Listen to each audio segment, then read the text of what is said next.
I have come to realize that most people don't really even know what happened at the Boston Marathon bombing.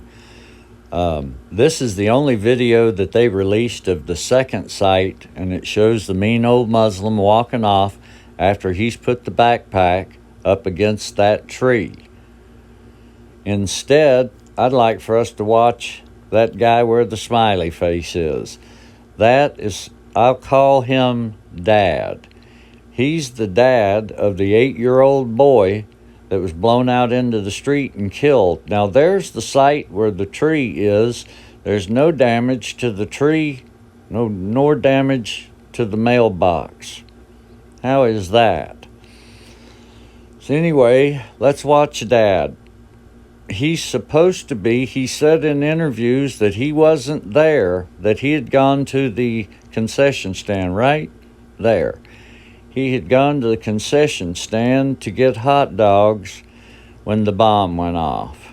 But in this video, he's there.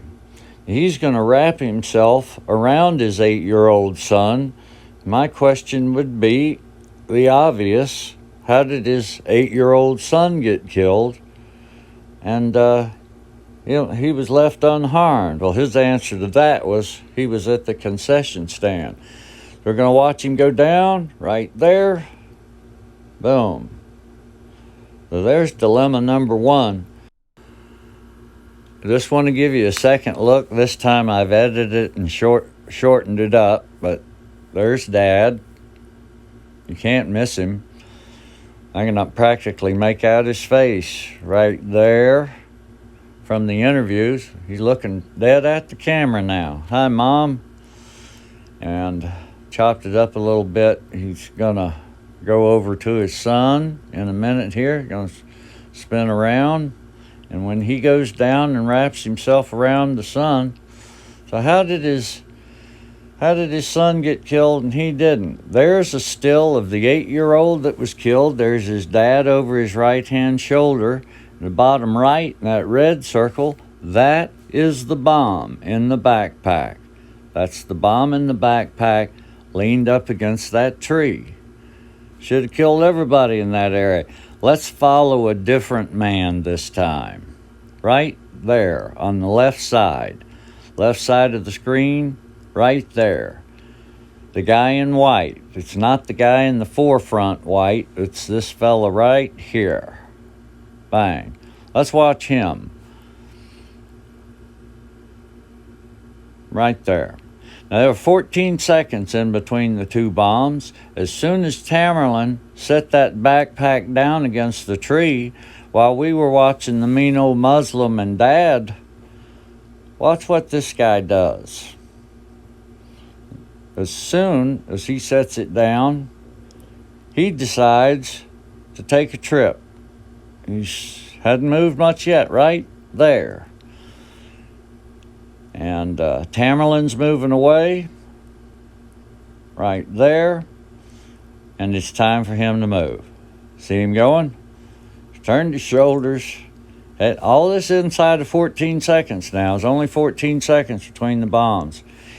He's going to go to the other side of that tree exactly where the mean old Muslim put the backpack down. There he is. Didn't see him, did you? There he goes. We were watching Dad. It's called Misdirection. The deception will be so deep that even God's elect would be deceived if God allowed it. There he goes. He's going to go to the other side of that tree, and he's going to bend down at the same time Dad does. But you're actually going to see him stand back up before the bomb goes off. If he's holding a pressure cooker bomb, he should have been blown to smithereens. There were 2 people killed at that site. A Chinese national woman that was about 20 feet away from that boy, and the 8-year-old boy. Hold, please. Here's a still shot. See the Chinese woman? It's going to mark for you here. There's the Chinese woman that was killed at that second site. So the 8-year-old boy and the Chinese woman there. What about all the people in between them? none of this makes sense. Everything I'm telling you is accurate. I don't make this up. Here's an edited version of the man making his trip out and around the tree. Just a bomb went off down the street. I think I'll go to the other side of this here tree. And you tell me I'm wrong. Somebody please tell me I'm crazy, and I'll check myself in. He bends down. Well, he's just to the other side of the tree. Dad sees him. Dad's going down. Boom. What am I missing? There's the backpack on the ground. There's the 8-year-old. Where am I wrong?